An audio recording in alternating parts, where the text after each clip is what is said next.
Unnur Anna Valdimarsdóttir, prófessor við Læknadeild Háskóla Íslands. Já, við í rannsóknarhópnum mínum erum að skoða áhrif áfalla eða streituvaldandi aðstæðna sem að fólk getur lent í á lífsleiðinni og erum að skoða hvaða áhrif það hefur á heilsufar fólks. Og það sem við erum núna að skoða, af því að við vitum að fólk er í aukinni áhættu að fá ákveðna sjúkdóma í kjölfar slíkra áfalla, þá erum við að skoða hvort það sé einhverjir erfðaþættir sem spá fyrir það hverjir verða veikir í kjölfar slíkra aðstæðna og hverjir verða það ekki. Það er Sigurður Yngvi Kristinsson, Ufsrjóni Yngvi, mjög mikilvægt.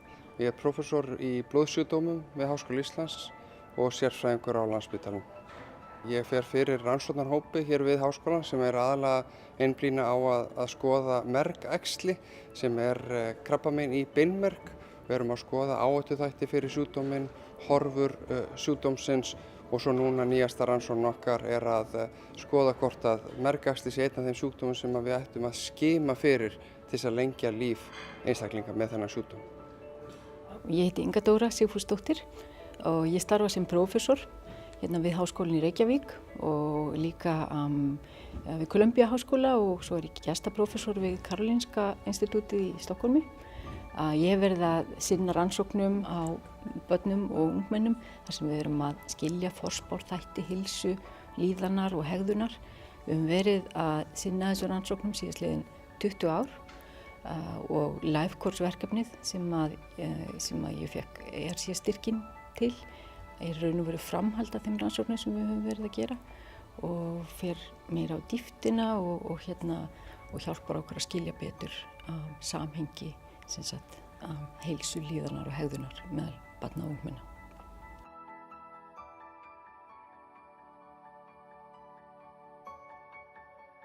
Það sem hefur hjálpað mér að ná árangri er frábært samstarfsfólk. Ég vinn í hópi alveg einstakra vísindamanna og það er enginn sem gerir neitt að viti í vísindum nema í stórum hópi fólks því að það þarf mjög ólíka sérþekkingu til þess að vinna góð vísindi. Ég myndi segja að það væri lykillinn og síðan auðvitað einlægur áhugi á viðfangsefninu og frábær efniviður. Við eigum ótrúlega gagnagrunna hér á Íslandi og hinum Norðurlöndunum sem við höfum getað nýtt okkur í rannsóknir okkar.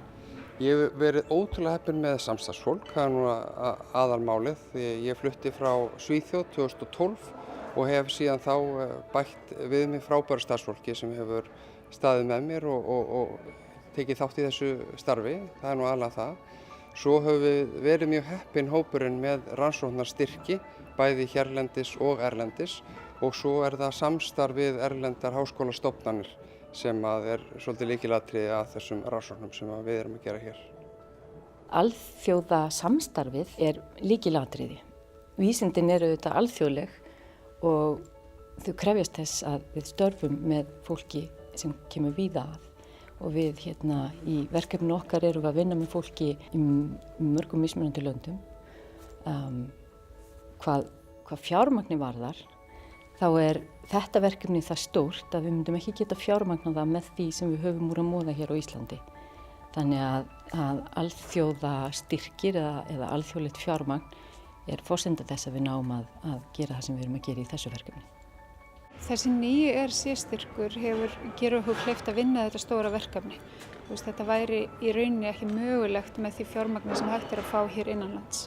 Því miður er það þannig að bara fjármagn til vísinda á Íslandi er að skornum skammti og við gætum ekki gert það sem við höfum lofað að gera á næstu 5 árum nema við fengjum aukið fjármagn. En í öðru samhengi er náttúrulega alþjóðlegt samstarf hrikalega mikilvægt vegna þess að Ísland er lítið land og við erum lítið vísindasamfélag og mitt litla svið er mjög lítið. Þannig að til þess að fá bara stimulasjón, til þess að fá nauðsynlega sérþekkingu, þá þarf ég að vinna í alþjóðlegu samhengi. Það er ekki annað mögulegt. Það hefur skipt gríðarlega miklu máli, sérstaklega þessi rannsókn blóðskjömmun til bjargar sem er einhver umfangsmesta vísindarannsókn sem hefur verið gerð á Íslandi. þar sem við bjóðum öllum Íslendingum sem eru 40 ára og eldri að vera með. Það eru það bil 148.000 manns sem er boðið og nú þegar eru 76.000 manns búin að samþykkja þátttöku í rannsókninni og þetta væri í rauninni ekki hægt að gera nema með einstaklega öflugum rannsóknarhópi, rannsóknarsamstarfi og styrkjum, bæði hérlendis og erlendis. og við höfum verið svo heppin að fá 2 stóra styrki erlendis einn frá Evrópusambandinu eða Horizon 2020 og síðan frá alþjóðlegum mergæxlissjóði sem styrkir svona verkefni. Svo höfum við einnig fengið stóran öndvegisstyrk frá Rannís sem er gríðarlega mikilvægur einnig fyrir okkur. Þótt að alþjóðlega fjármagnið sé mjög mikilvægt, þá raun og veru má segja að innlenda fjármagnið sé oft forsenda þess að við getum keppt alþjóðlega fjármagnið. Þannig að í okkar tilviki var þetta þannig að við vorum búin að fá verkefnastyrk frá Rannís að þegar við sóttum IRC-styrkin sem að gerði umsóknin okkar miklu sterkari en núna hefði annars verið.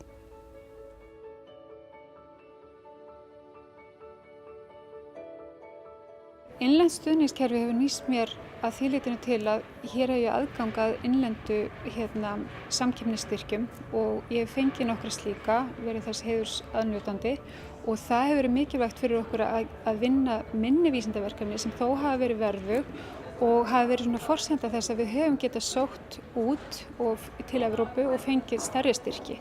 Þannig að það hefur vissulega nýst mér á þann hátt. En síðan hefur líka verið svona undanfarnum árum, bæði innan háskólans og utan, að byggjast upp sérþekking sem þarf til þess að vinna stóra styrki til Evrópu og fá þá og síðan að reka þá. Vegna þess að að reka stórt vísindaverkefni náttúrulega eins og að reka stórt fyrirtæki. Þannig að það hefur nýst mér á þann hátt. Innlent stuðningskerfi hefur nýst mér mjög vel hér á landi. Bæði hef ég fengið aðstoð á háskólaskrifstofunni til þess að hjálpa mér að finna styrki sem hægt að sækja og hjálpa mér að sækja styrki og vinna úr þeim styrki sem við höfum fengið. En síðan hef ég verið svo heppinn að fá styrki héðan frá Rannís sérstaklega. Nú síðast öndvegisstyrk til þess að gera þessa stóru blóðskimunarrannsókn. En einnig áður hef ég fengið minni styrki eða verkefnisstyrki frá Rannís fyrir 2 stór verkefni önnur. Þannig að það hefur skipt lykilmáli fyrir mig og rannsóknarhópurinn minn að fá þessa styrki, þessi innviði og þessa aðstoð sem í boði hér. Það sem mjög gott að íslenskir vísindamenn standa mjög framarlega á nokkuð mörgum sviðum. Þannig að hér eru sterkir hópar og sterkir einstaklingar og við getum náð miklum árangri og við höfum verið að ná ansi miklum árangri í alþjóðlegri samkeppni.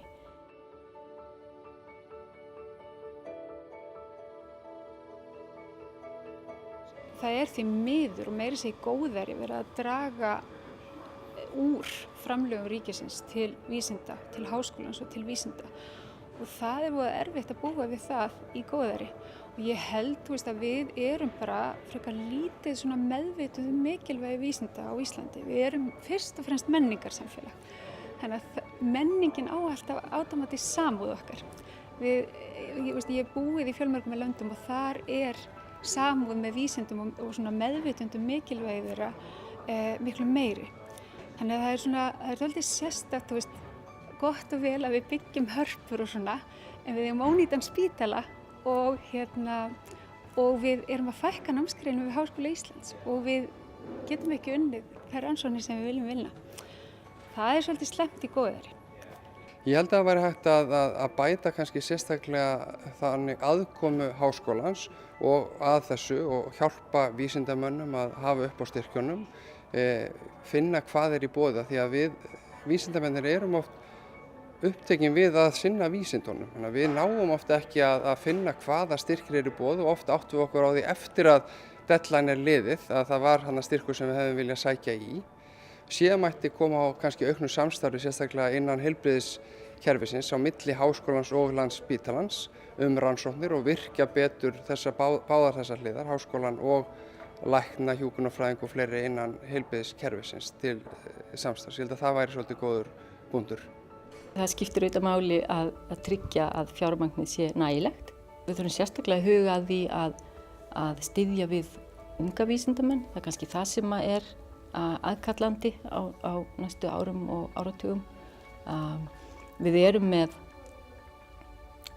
stöndum á ákveðnum tímamótum á Íslandi þar sem að mikið af störfum í boði sem ekki krefjast háskólamenntunar.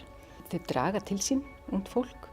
Þannig við þurfum að passa að unga fólkið sem að mennta sig og því fleiri því betra að sé að fá greitt fyrir það sem það að verja tíma sínum í.